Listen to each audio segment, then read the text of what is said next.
राजा परीक्षित को भागवत कथा सुनाते हुए सुखदेव को 6 दिन बीत गए और सर्प के काटने से मृत्यु होने का एक दिन शेष रह गया। तब भी राजा का शोक और मृत्यु का भय कम नहीं हुआ। तब सुखदेव जी ने राजा को एक कथा सुनाई। राजन, एक राजा जंगल में शिकार खेलने गया और रास्ता भटक गया। रात्रि होने पर वह सिर छिपाने के लिए कोई आसरा ढूंढने लगा। थोड़ी दूर चलने पर उसे एक झोपड़ी नजर आई। उसमें एक बीमार बहेलिया रहता था। उसने झोपड़ी में ही एक और मलमूत्र त्यागने का स्थान बना रखा था और अपने खाने के लिए जानवरों का मांस झोपड़ी की छत पर टांग रखा था। वह बहुत छोटी दुर्गंधयुक्त झोपड़ी थी। उसे देखकर राजा पहले तो ठिठका, पर कोई और आश्रय न देख उसने विवशतावश बहेलिये से झोपड़ी में रात भर ठहरा लेने की प्रार्थना की। बहेलिया बोला, मैं भटके हुए राहगीरों को अक्सर ठहराता रहा हूँ, लेकिन दूसरे दिन जाते समय वे बहुत झंझट करते हैं। वे इस झोपड़ी को छोड़ना ही नहीं चाहते।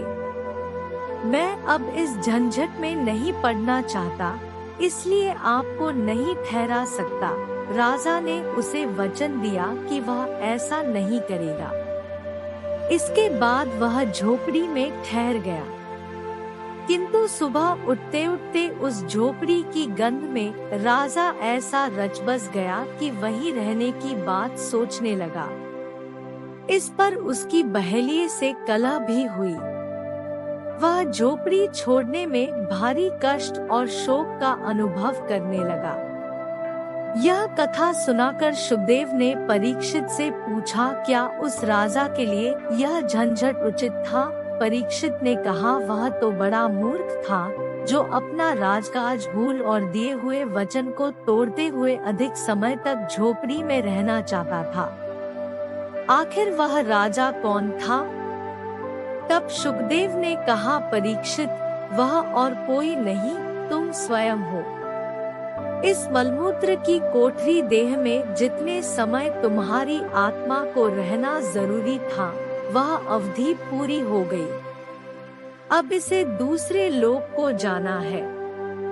इस पर भी आप झंझट फैला रहे हैं, मरने का शोक कर रहे हैं। क्या यह उचित है? यह सुनकर परीक्षित ने मृत्यु के भय को भुलाते हुए मानसिक रूप से निर्वाण की तैयारी कर ली और अंतिम दिन का कथा श्रवण पूरे मन से किया। वस्तुत शरीर तो कभी न कभी नष्ट होना ही है, पर आत्मा कभी नहीं मरती। उसी को ऊंचा उठाने के प्रयत्न जीवन पर्यंत किए जाते रहें तो भावी जन्म सार्थक किया जा सकता है।